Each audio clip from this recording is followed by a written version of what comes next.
हाँ तो कैसे हो भाइयों। तो मूवी में एक सूखी धरती दिखाई जाती है जहाँ पर पानी सोने की कीमत की तरह है और पानी के लिए लोग किस हद तक जाते हैं ये देखकर आपके भी होश उड़ जाएंगे। तो मूवी की शुरुआत अर्नेस्ट नाम के लड़के से होती है और उसका ये बेटा जेरोंग और बेटी मैरी होती है और वो इन दोनों के साथ एक टाउन हाउस में रहता है और जो कि घर के आसपास सभी की सभी जमीनें बंजर हो चुकी है और पानी की कमी के कारण आसपास के लोग भी उस जमीन को छोड़कर वहां से जा चुके हैं।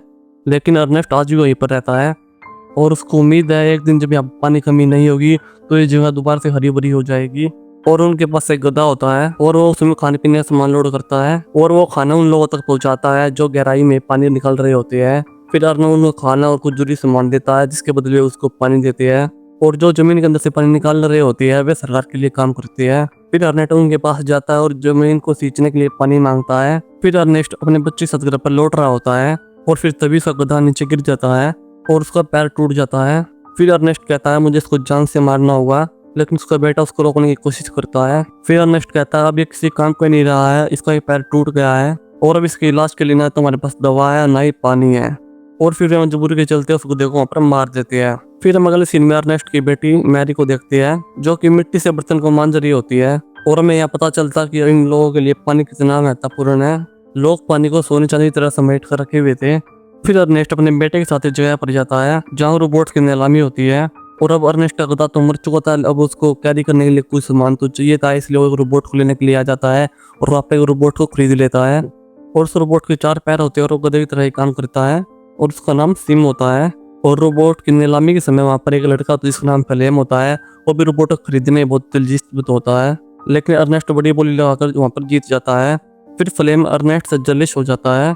फिर अर्नेस्ट अपनी पत्नी कैथरीन से मिलने के लिए हॉस्पिटल में जाता है। अर्नेस्ट की पत्नी का काफी दिन पहले एक्सीडेंट हो गया था, वो चल फिर नहीं पाती थी, इसलिए वो हॉस्पिटल में किसी फ्रेम के द्वारा चल पाती थी और अर्नेस्ट के पास इतने पैसे नहीं थे कि वो उसको खरीद सके। फिर वो अपनी पत्नी से मिलकर घर पे जा रहा होता है। फिर उसको रास्ते में रोबी नाम का लड़का मिलता है जो कि बहुत गरीब होता है। फिर वो अर्नेस्ट से उसके बच्चे खरीदने के लिए बोलता है ताकि वो पानी खरीद के पी सके, क्योंकि पानी भी अब वाटर स्टेशन पे मिलता था पेट्रोल पंप की तरह ही। फिर अर्नेस्ट उसको कुछ पैसे दे देता है और बोलता है तुम अपने बच्चों को हॉस्पिटल ले जाओ, तुम्हें अपने बच्चों को बेचने की कोई जरूरत नहीं है और जो भी खर्चा है तुम्हारे बच्चे के इलाज में वो पैसे भी मैं ही दूंगा। फिर अर्नेस्ट के घर पर फ्लेम आता है। फिर फ्लेम कहता है तुम मुझे अपना रोबोट किराए पे दे दो, मुझे इसकी जरूरत है और मैं अपना से काम पूरा करके तुम्हें वापस दे दूंगा। लेकिन अर्नेस्ट को फ्लेम की बात पर बिल्कुल विश्वास नहीं होता और वो उसे मना कर देता है। फिर फ्लेम वहाँ पर गुस्सा होकर वहाँ से चले जाता है और अब अर्नेस्ट के रोबोट ने अर्नेस्ट के गधे की जगह ले ली थी और वो अपना काम अच्छे से कर रहा था। फिर अर्नेस्ट पानी खोजने के लिए गड्ढा खोदता है और उसको गहरा करते जाता है और फिर वो गाड़ी से घर पर जा रहा था और देखता है फ्लेम सामने से बाइक पर आ रहा है और वो समझ जाता है कि ये मैरी से मिलकर आ रहा है। दरअसल मैरी और फ्लेम रिलेशनशिप में होते हैं और मैरी रोज रात को रेडी होकर फ्लेम से मिलने भी जाती थी। फिर अर्नेस्ट घर पर आकर मैरी को डांटता है और उसको फ्लेम से दूर रहने के लिए बोलता है और वो जानता था फ्लेम अच्छा लड़का नहीं है। फिर इतना समझाने के बाद मैरी अपने पिता की बात बिल्कुल भी नहीं मानती, तो तभी अर्नेस्ट मैरी को घर में लॉक कर देता है। फिर अगली सुबह अर्नेस्ट गैरेज में जाकर देखता है तो देखता है उसका रोबोट वहां से गायब है। फिर उसका सीधा शक फ्लेम के ऊपर जाता है क्योंकि फ्लेम कुछ दिन पहले उस रोबोट को उधार लेने आया था। फिर अर्नेस्ट फ्लेम के घर पर आता है और फ्लेम के डैडी से मिलता है तो बातों बातों में फ्लेम के डैडी से पता लगा लेता है। फ्लेम का डैडी बोलता है कि फ्लेम अभी रोबोट के साथ कुछ सामान लेकर पहाड़ पर गया है।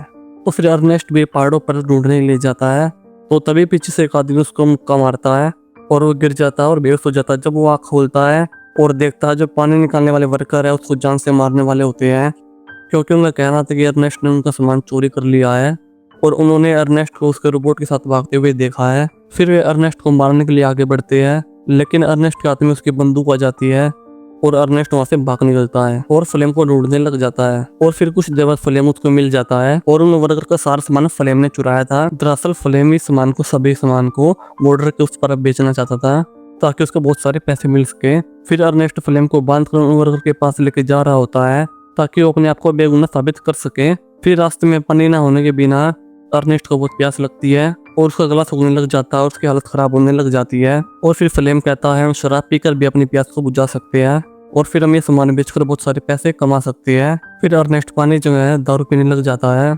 लेकिन वो अब भी सामान को नहीं बेचना चाहता था और अब शराब ज्यादा हो जाती है और उसके पैर लड़खाने लग जाती है। फिर फ्लेम मौके फायदा उठाकर उसके सर पर पत्थर मार देता है और अर्नेस्ट वहीं मर जाता है।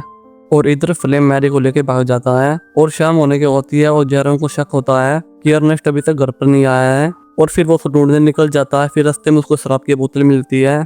फिर वो वर्कर के पास ले जाता है और वहाँ पर उसको रोबोट भी होता है। फिर वर्कर को भी ऐसा ही लगता है कि अर्नेस्ट की जान रोबोट ने ली है।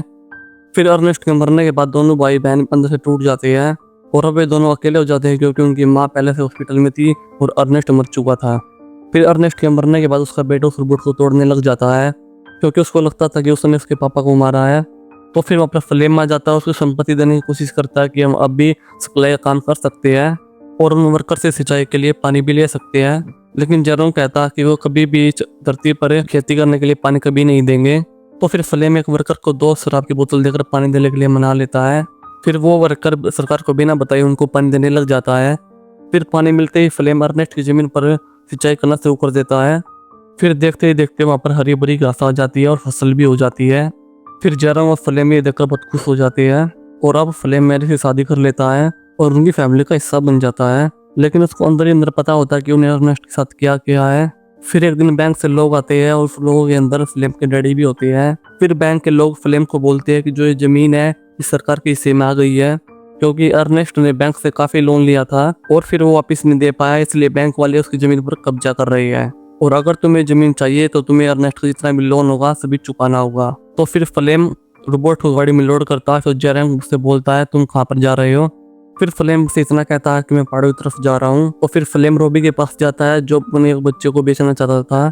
फिर फ्लेम उसे कहता है कि कुछ लोग हैं जो तुम्हारा बच्चा खरीदना चाहते हैं और मैं बस ये देखना चाहता हूँ वे लोग तुम्हारे बच्चे की क्या कीमत देंगे और फिर तुम इस बच्चे को वापस ले आना। फिर रोबी अपनी बीवी को बिना बताए फ्लेम के साथ चले जाता है और फिर फ्लेम उस बच्चे की डील किसी लोगों के साथ कर देता है और फिर सारे पैसे अपने पास रख लेता है। तो फिर ये देखकर रोबी उसको मारने उसके पीछे भागता है। फिर वे लोग रोबी को गन से मार देते हैं और फिर वे लोग फ्लेम पे भी फायर करते हैं, लेकिन फ्लेम तो बच निकलता है वहाँ से।